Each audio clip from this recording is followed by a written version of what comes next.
आज के वीडियो में आप सबका स्वागत है। आज के वीडियो में हम क्लास 10 की गणित प्रश्नमाला 9.2 निर्देशांक ज्यामिति पढ़ेंगे। पहले प्रश्न हमें जो दिया गया है वो किस तरीके का है। देखिए, हमें सवाल में ये कहा जा रहा है कि दो बिंदु, एक बिंदु मान लीजिए मैंने ए लिखा जिसके निर्देशांक हमें -4 0, एक बिंदु बी लिखा जिसके हमें निर्देशांक दिए गए हैं 0 6। इन बिंदुओं को मिलाने वाला ये एक रेखाखंड है और ये कहा जा रहा है कि इस रेखाखंड को समान 4 भागों में विभाजित कीजिए। इसके हमें 4 भाग बांटने हैं, समान 4 भाग। तो देखिए, किसी भी रेखाखंड को यदि समान 4 भागों में विभाजन करना है तो सबसे पहले हम ए बी के मध्य में एक बिंदु अंकित करेंगे और ए बी के मध्य में बिंदु अंकित करने पर इसके 2 भाग होते हैं। एक भाग ये हो गया और दूसरा भाग ये हो गया। पहले हम पहले भाग और दूसरे भाग 2 भागों में विभाजन किया। इसके बाद इसी 2 भाग जो हमारा ए से पी तक का जो हिस्सा है इसके 2 भाग कर देंगे, तो इसके 2 हिस्से ये हो गए। ऐसे ही बी से पी का जो हिस्सा है इसको भी 2 भागों में बांट देंगे, तो समान ये 2 भाग हो गए। अब हमारे 1 2 3 और 4 ये 4 भागों में विभाजन हो गया। यहां मैंने बिंदु पी लिखा, मान लीजिए यहां पर पी के बाद मैंने इधर क्यू लिखा, यहां पर आर लिखा। अब सवाल में यह कहा जा रहा है कि ये जो बिंदु हैं इन बिंदुओं के निर्देशांक ज्ञात कीजिए। अब इन बिंदुओं के निर्देशांक कैसे ज्ञात करने होंगे, किस तरीके से ज्ञात करने होंगे, ये बात हमको यहाँ पर समझनी है। तो मैं यहाँ पर इसको अलग अलग पार्टों में बांट रहा हूं और उसके अनुसार एक एक बिंदु के निर्देशांक ज्ञात कर रहा हूं। सबसे पहले मैंने क्या किया कि ए बी जो रेखाखंड है, ए और बी, ए के निर्देशांक -4 और 0, बी के निर्देशांक 0 और 6, इसको मिलाने वाला रेखाखंड, इसका मध्य बिंदु इस आलेख में अपन ने P लिखा और P का निर्देशांक मैंने X और Y से अंकित किया। अब हमें ये जानते हैं, हमने सूत्र पढ़ा है कि 2 बिंदुओं के मध्य बिंदु को मिलाने वाला रेखाखंड, यदि उस बिंदु के निर्देशांक ज्ञात करना हो तो x बराबर होता है x1 + x2/2 और y बराबर होता है y1 + y2/2। तो हम क्या करेंगे, ए बी के मध्य बिंदु P, पहले हम ए बी के मध्य बिंदु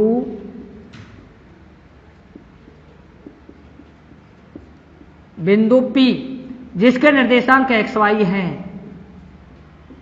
और 2 बिंदुओं के मध्य बिंदु के निर्देशांक हमने सूत्र पढ़ा है पहले, x बराबर x1 + x2/2 और y बराबर y1 + y2/2। यहां से हम मान रखेंगे तो x बराबर, अब देखिए मैंने आपको पहले भी कहा था, पहला जो बिंदु होता है यहां पर ये बिंदु के निर्देशांक x1 और इसका y1, इस बिंदु का निर्देशांक x2 और y2। यहां से हम x1 y1 x2 और y2 के मान निकालेंगे और इसमें रखेंगे। तो यहां से देखें, x1 का मान -4 प्लस x2 का मान 0/2 बराबर x बराबर आ गया -4/2, 2 से कट करके x बराबर आ जाएगा -2। इसी तरीके से y1 + y2 करेंगे तो यहां से y बराबर हो जाएगा 0 + 6/2, तो y बराबर 6/2, तो y बराबर कट करके 3। इस तरीके से हमारे बिंदु P के निर्देशांक -2 और 3 प्राप्त हो गए। तो ये हमारे बिंदु P के निर्देशांक, तो इस तरीके से 2 बिंदुओं के मध्य बिंदु P के तो ये आ गए। तो एक बिंदु के निर्देशांक तो हम ये ज्ञात कर चुके हैं। अब इसी तरीके से जैसे बिंदु P के निकाले हैं, इसी तरीके से आप P के ज्ञात होने के बाद इनके मध्य बिंदु AP के मध्य Q के निकालेंगे। इसी प्रकार BP के मध्य R के निकालेंगे। तो ये मैंने पहला भाग में P के तो इस तरीके से निकाले।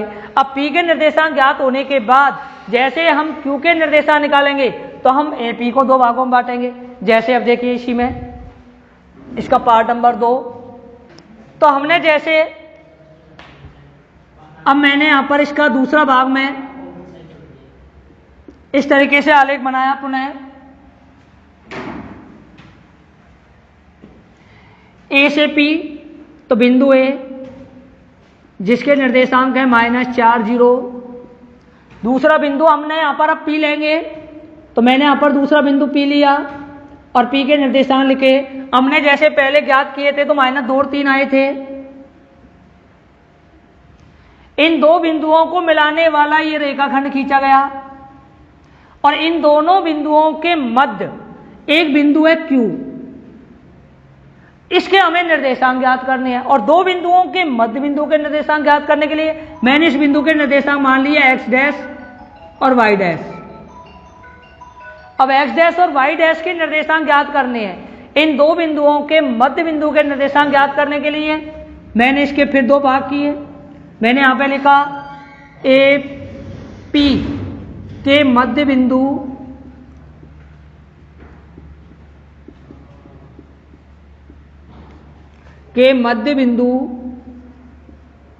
Q जिसके निर्देशांक x डैश और y डैश है।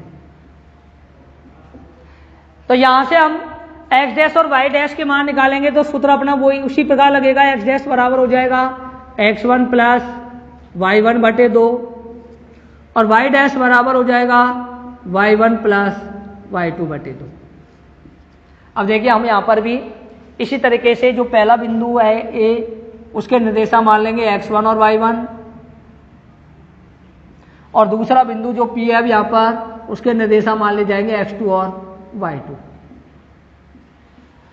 अब यहां से हम इनके मान रखते हैं तो x डैश बराबर हो जाएगा x1 प्लस y1, तो मतलब x1 प्लस x2। तो हम x1 प्लस x2 करेंगे तो x1 का मान -4 प्लस x2 का मान -2 बटे 2, तो x डैश बराबर -4 -2 बटे 2 बराबर x डैश बराबर -6 बटे 2, कट करके x डैश बराबर आ गया -3। जैसे हमने x डैश का मान निकाला है इसी तरीके से y डैश बराबर हो जाएगा y1 प्लस y2 बटे 2 और y1 का मान है 0 और y2 का मान है 3। तो हम यहाँ से लिखेंगे तो y डैश बराबर 0 प्लस 3 बटे 2 और 0 में 3 जोड़ेंगे तो y डैश बराबर 3 बटे 2। इस तरीके से हम बिंदु Q के यहाँ पर देखें निर्देशांक तो हमें प्राप्त होता है -3 और 3 बटे 2। इस तरीके से हमारे AB के मध्य बिंदु P के निर्देशांक -2 और 3 प्राप्त हुआ। AP का मध्य बिंदु Q था, उसका निर्देशांक -3 और 3 बटे 2 प्राप्त हुआ है। तो इसके निर्देशांक हम ज्ञात कर चुके हैं। तो दो बिंदुओं के तो हम ज्ञात कर चुके हैं। तीसरा बिंदु है R। अब तीसरा बिंदु R का निर्देशांक हमें ज्ञात करना है और R का निर्देशांक ज्ञात करने के लिए फिर हम इसी सवाल में इसका तीसरा हिस्से को देखते हैं। अब इसके तीसरे पार्ट को मैं यहीं पर कर रहा हूं, यहीं पर इसी प्रकार फिर इसको हल कर रहे हैं। तो इसका तीसरे में मैंने इसको रेखाखंड को पुनः इस प्रकार बांट दिया। या बिंदु P जिसके निर्देशांक -2 और 3, या बिंदु B जिसके निर्देशांक 0 और 6, इसको मिलाने वाला ये रेखाखंड है और इन दोनों के मध्य एक बिंदु है R। इस R बिंदु के निर्देशांक हमें ज्ञात करने हैं। तो R के निर्देशांक मैंने लिख दिया x डबल डैश और y डबल डैश। अब हम R के निर्देशांक ज्ञात करेंगे। R के निर्देशांक ज्ञात करने के लिए हमको पता है कि PB के मध्य बिंदु R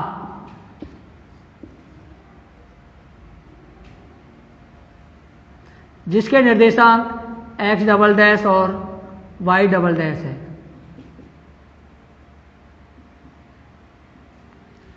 अब देखिए x डबल डैश और y डबल डैश इन दो बिंदुओं के मध्य बिंदु हैं। तो हम यहां पर अपना उसी प्रकार दो बिंदुओं के मध्य बिंदु वाला सूत्र लगाएंगे। x डबल डैश बराबर x1 प्लस x2 बटे 2, y डबल डैश बराबर y1 प्लस y2 बटे 2। अब हम देखिए यहां से मान रखें तो ये बिंदु के निर्देशांक x1 और y1 हो गए और इस बिंदु के निर्देशांक x2 और y2 हो गए।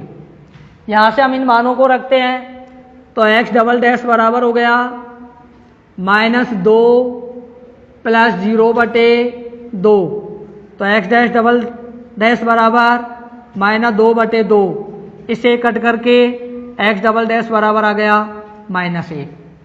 इसी प्रकार y डबल डैश बराबर y1 प्लस y2, तो 3 प्लस 6, तो y डबल डैश बराबर 3 में 6 जोड़ेंगे 9 और बटे में 2।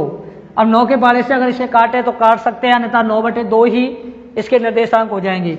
इस प्रकार हम कह सकते हैं कि बिंदु R के निर्देशांक -1 और 9 बटे 2 प्राप्त हुए।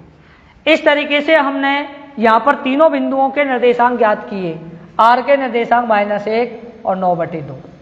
अब देखिए इस तरीके से एक रेखाखंड को 4 समान भागों में विभाजित करने वाले बिंदु P, Q और R तीनों के निर्देशांक, P के निर्देशांक प्राप्त हुए -2 और 3, Q के निर्देशांक आए -3 और 3 बटे 2 और R के निर्देशांक प्राप्त हुए -1 और 9 बटे 2। तो ये प्रश्न हम इस तरीके से समान 4 भागों में किसी रेखाखंड को विभाजन किया जा सकता है। देखिए हमें फिलहाल जब हम इस प्रश्न को हल करेंगे तो मैं इसका पहले कच्चा आलेख बना रहा हूं यहाँ पर कि हमारे पास 2 बिंदु हैं। एक बिंदु मैंने लिख दिया A, जिसका हमें सवाल में निर्देशांक दे रखा है 1 और 3। दूसरा बिंदु मान लिया मैंने यहाँ पर B, उसका निर्देशांक हमें दिया हुआ है 2, 7।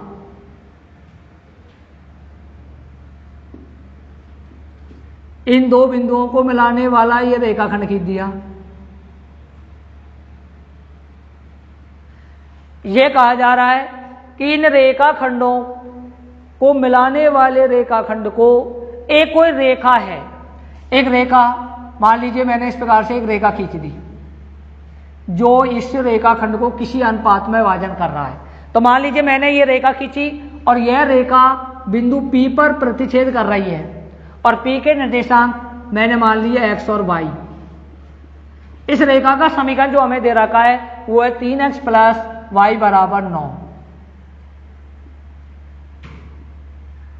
और यह कहा जा रहा है कि यह रेखा इस रेखाखंड को किस अनुपात में विभाजित करती है, तो वो अनुपात मैंने मान लिया m1 अनुपात m2, जहां m1 और m2 को चाहे तो हम k अनुपात 1 लिख सकते हैं। तो मैंने इसे k अनुपात 1 के रूप में व्यक्त करके लिख दिया कि यह रेखाखंड को m1 के स्थान पर k और m2 के स्थान पर 1 के अनुपात में अंतः विभाजित करती है। तो अब हम यहां से x और y का मान निकालेंगे। x और y का मान ज्ञात करने के बाद इस समीकरण में रखेंगे और समीकरण में रखने के बाद हम इसका अनुपात ज्ञात कर सकेंगे, k का मान ज्ञात कर सकेंगे। तो अब देखिए यहां पर मैंने लिखा माना कि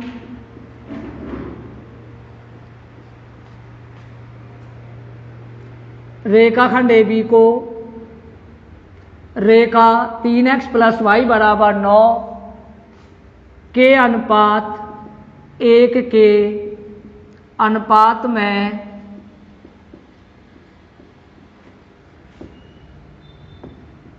अंतः विभाजित करती है।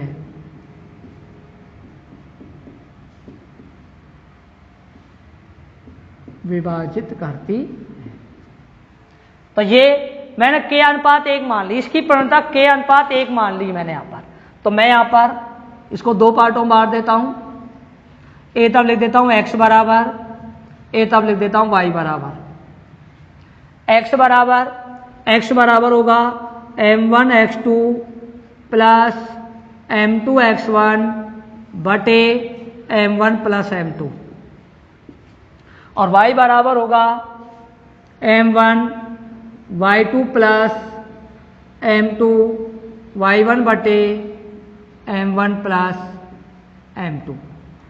इस तरीके से इनके आधार पर हम यहाँ पर इसे अनुपात में k का मान ज्ञात कर सकेंगे। तो देखिए अब हम पहले x और y का मान निकाल रहे हैं। तो x के स्थान पर x और y के स्थान पर y है, तो x बराबर m1 का मान यहाँ पर k है, k गुणा x2 के स्थान पर यहाँ पर 2 है, 2 प्लस m2 के स्थान पर 1 है, इंटू x1 के स्थान पर 1 है, बटे में k प्लस 1।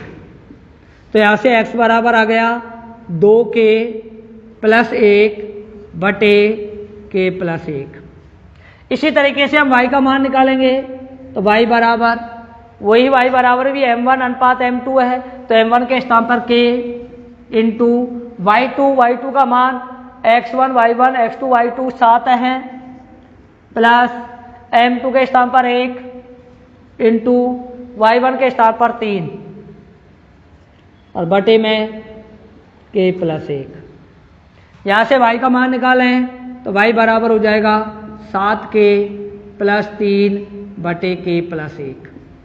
तो इस तरीके से x और y के मान आ गए, मतलब बिंदु P जिसके निर्देशांक हैं 2k प्लस 1 बटे k प्लस 1, कॉमा y के निर्देशांक हैं 7k प्लस 3 और k प्लस 1। अब जैसे ही x और y के मान ज्ञात हो जाते हैं तो हमको पता है कि अपनी जो ये रेखा खींची गई है, जो सरल रेखा 3x प्लस y बराबर 9 है, यह इस बिंदु से होके गुजर रही है। अगर इस बिंदु से गुजर रही है तो इन दोनों बिंदुओं रेखा और रेखाखंड दोनों के प्रतिच्छेदन बिंदु उभयनिष्ठ हुए, और उभयनिष्ठ हुए तो हम इस समीकरण में आसानी से इन बिंदुओं के निर्देशांक रख सकते हैं। तो मैंने यहाँ पे लिखा रेखा 3x प्लस y बराबर 9 बिंदु P जिसके निर्देशांक हैं 2k प्लस 1 और k plus 1, comma 7k plus 3 और k प्लस 1 पर प्रतिच्छेद होती है, तब हम कह सकते हैं। अब देखिए यहाँ पर अपन x के स्थान पर और y के स्थान पर इनको रखेंगे तो हमारा इस प्रकार हो जाएगा, ये 3 कोष्टक में 2k प्लस 1 बटे में k प्लस 1। ये तो हमने x के स्थान पर रखा, कोष्टक बंद, प्लस अब हम y के स्थान पर रखेंगे तो y के स्थान पर रखेंगे 7k प्लस 3 बटे k प्लस 1। तो y के स्थान पर लिखते हैं 7k प्लस 3 बटे k प्लस 1 और बराबर में है 9, तो बराबर में 9 और बटे में मैंने लिख दिया 1। इनका हम सरल करके लघुत्तम ले लेते हैं। तो इधर के हिस्से का जो लघुत्तम आएगा वो हमारा k प्लस 1 आ गया। जैसे हमने इसका लघुत्तम लिया तो इसके बाद इसे सरल करेंगे तो ये हमारा हो जाएगा 3 कोष्टक 2k plus 1 plus k plus 1, तो ये हो जाएगा 7k प्लस 3 और बराबर में 9 बटे 1। तो ये हमारा हो जाएगा 3 दूनी 6k plus 3 plus 7k plus 3 बराबर, इसको गुणा करेंगे तो ये हमारा हो जाएगा 9k प्लस 9। अब हम जैसे चरों के तरफ और अचरों को दूसरे पक्ष में लेके जाएंगे जिसको कहते हैं पक्षांतर, तो पक्षांतर करने पर 6 और 7 ये हो गया 13, तो 13 के ये इधर आएगा माइनस का 9 के और बराबर में 9 और इधर जाएगा तो माइनस का 6। तो हमारे पास यहाँ से 13 में से 9 गए तो यहाँ बचे 4 के और बराबर में बचा 3। तो यहाँ से हम k का मान निकालें तो k बराबर आ जाएगा 3 बटे 4। तो यहाँ से हम प्रवणता होती है m1 अनुपात m2, जो हमने माना है k अनुपात 1। यहाँ से हम इसको m1 अनुपात m2 बराबर, देखो k का मान 3 बटे 4 है तो k के स्थान पे 3 बटे 4 अनुपात 1 लिखेंगे। और जैसे हम हर में 4 है तो इसको इधर कर दें तो ये हमारा हो जाएगा m1 अनुपात m2 बराबर 3:4। तो यह हमें 3:4 में अंतः विभाजित करता है। तो देखिए इस प्रश्न में हमें क्या कहा जा रहा है, प्रश्न में यह कहा जा रहा है कि दो बिंदुओं को मिलाने वाला एक रेखाखंड जिसके निर्देशांक 1 3 और 2 7, यह रेखा 3x + y बराबर 9 इसे एक बिंदु P पर प्रतिच्छेद करती है, जो यहाँ पर m1 अनुपात m2 जिसको मैंने k/1 माना है उस अनुपात में अंतर विभाजन करता है। तब हमको ये बताना है कि ये m1 अनुपात m2 का मान क्या होगा। तो हमने सबसे पहले माना कि m1 अनुपात m2 के स्थान पे मैंने मान लिया k/1 के अनुपात में अंतर विभाजन करती है। तब अपन बिंदु P के निर्देशांक x बराबर और y बराबर, x बराबर होता है m1 x2 + m2 x1 बटे m1 + m2 और y बराबर होता है m1 y2 + m2 y1 बटे m1 + m2। हम यहाँ से मान रखेंगे, मान रखने पर हमें x के निर्देशांक 2k + 1 और k + 1 प्राप्त हुआ, y के निर्देशांक 7k + 3 बटे k + 1 प्राप्त हुआ। जैसे ही हम P के निर्देशांक प्राप्त करेंगे, हम को प्रश्न में ये कहा जा रहा है कि यह रेखा इस रेखाखंड को बिंदु P पर प्रतिच्छेद करती है, और प्रतिच्छेद करती है तो वह उभयनिष्ठ बिंदु हुआ। उभयनिष्ठ बिंदु है तो ये x और y के मान है, x और y के मान है तो हम इस समीकरण में रखेंगे। समीकरण में रखने पर हमें यहाँ से इस प्रकार हल करने पर इसका k का मान 3/4 प्राप्त हुआ। जैसे 3/4 प्राप्त हुआ तो हमें ये k का मान m1 अनुपात m2 में k/1 में रखा तो हमें m1 अनुपात m2 का मान 3/4 प्राप्त हो गया। इस तरीके से हमारा क्वेश्चन नंबर 11वां हम हल कर सकेंगे। तो ये हमारा 11वां प्रश्न होता है। इसके बाद हम चलते हैं अगले प्रश्न नंबर 12वें पर। अब देखिए 12वां प्रश्न है, इसका एक आखिरी प्रश्न है, इसके बाद आपकी 9.2 प्रश्नमाला समाप्त होगी। तो इस प्रश्न को हम किस तरीके से हल करेंगे, ऐसे प्रश्न हम पहले भी पढ़ चुके हैं, उन्हीं तरीके का ये प्रश्न हमें दिया गया है। प्रश्न नंबर 12,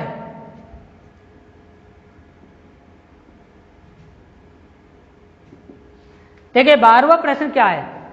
12वें प्रश्न में यह कहा जा रहा है कि वह अनुपात ज्ञात कीजिए, यहां भी हमें प्रवणता ज्ञात करवा रहा है, जबकि बिंदु -5 -4 और -2 3 को अंतर विभाजित करती है।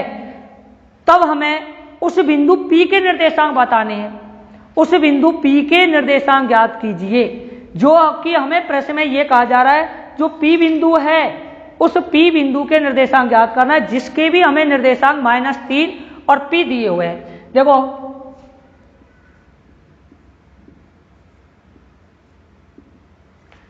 हमारे पास दो बिंदु हैं, एक बिंदु A जिसके हमें निर्देशांक है -5 -4, दूसरा बिंदु B जिसके निर्देशांक हैं -2 और 3। इनको मिलाने वाला ये रेखाखंड है, और इस रेखाखंड पर एक कोई बिंदु P नाम का स्थित है। कोई P नाम का एक बिंदु है, मान लीजिए यहां पर कोई बिंदु P है। अब P के जो निर्देशांक दिए गए हैं, तो यह बिंदु P इसे किस अनुपात में विभाजन कर रहा है, और साथ में यह भी कह रहा है कि इस बिंदु P के निर्देशांक भी क्या होंगे। तो देखिए हमें यहां पर दो चीज याद करनी है, एक तो प्रवणता और दूसरी इस बिंदु P के निर्देशांक। तो मैंने प्रवणता को यहां पर k/1 में मान लिया। तो मैंने यहां पे लिखा, माना कि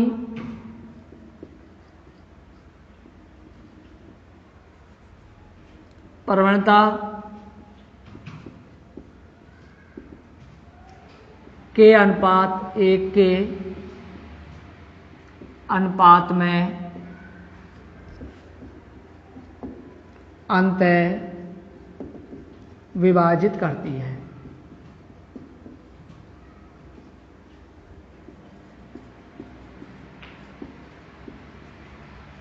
अब देखिए इस k का मान निकालने के लिए हमें यहाँ x अक्ष का मान दिया हुआ है और y अक्ष में P दिया हुआ है, और हमें y अक्ष का भी निर्देशांक में P का मान बताना है। तो पहले हम प्रवणता ज्ञात कर लेते हैं, उसके बाद P का मान निकाल लेंगे। तो पहले k का मान निकालने के लिए यहाँ x अक्ष का -3 है, तो हम x अक्ष वाले सूत्र के आधार पर हम लोग इस k का मान निकालेंगे। तो मैं यहाँ पर x बराबर m1 x2 plus m2 x1 बटे m1 प्लस m2। यहाँ पर हम x के स्थान पर है -3, इसके बटे 1 लगाया बराबर m1 इंटू x2, m1 का मान k, तो मैं k लिख रहा हूं, x2 का मान होगा -2 प्लस m2 का मान +1 इंटू x1 का मान -5 बटे में m1 प्लस m2। यहां से हम इसे सरल करें तो -3 बटे 1 बराबर -2k -5 बटे k प्लस 1। देखिए इसका जैसे हम तीसरे गुणन करेंगे, इसको इनसे तीसरे गुणन करेंगे हम, तो तीसरे गुणन करने पर यह हमारा हो जाएगा -3k -3 बराबर -2k -5। अब हम यहां से चरों के तरफ अचरों के तरफ पक्षांतर करेंगे तो -3k प्लस 2k बराबर -5 प्लस 3। तो यहां से हम इसे सरल करें तो यहां से हम देखें तो यहां से हमें प्राप्त हो जाएगा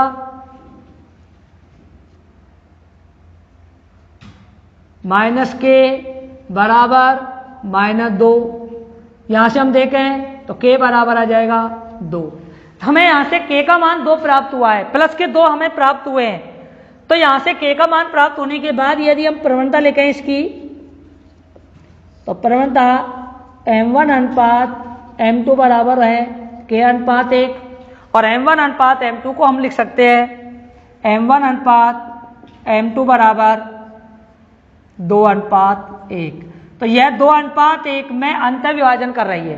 तो कहा जाता है कि यदि दो बिंदुओं को मिलाने वाला रेखाखंड P के अनुपात 1 में -3 और P पर प्रतिच्छेद करती है तो यह 2 अनुपात 1 में अंतर विभाजन करती है। पहला भाग तो ये हो गया। इसके बाद इसी तरीके से इसका दूसरा भाग, इसका ये दूसरा भाग है। फिर मैं इसका आलेख बना रहा हूं दोबारा। यह हमारा बिंदु है जिसके निर्देशांक -5 और -4, दूसरा बिंदु B जिसका -2 और 3, यह बिंदु P है जिसके निर्देशांक -3 और P। और यह कहा जा रहा है कि यह अब यहाँ पर m1 अनुपात m2 का हम मान ज्ञात कर चुके हैं जो हमें 2 अनुपात 1 प्राप्त हुआ है। तो यह 2 अनुपात 1 में अंतर विभाजन कर रहा है। तब इस P के निर्देशांक बताओ क्या होंगे, इस बिंदु P का मान क्या होगा, इस P का मान बताना है।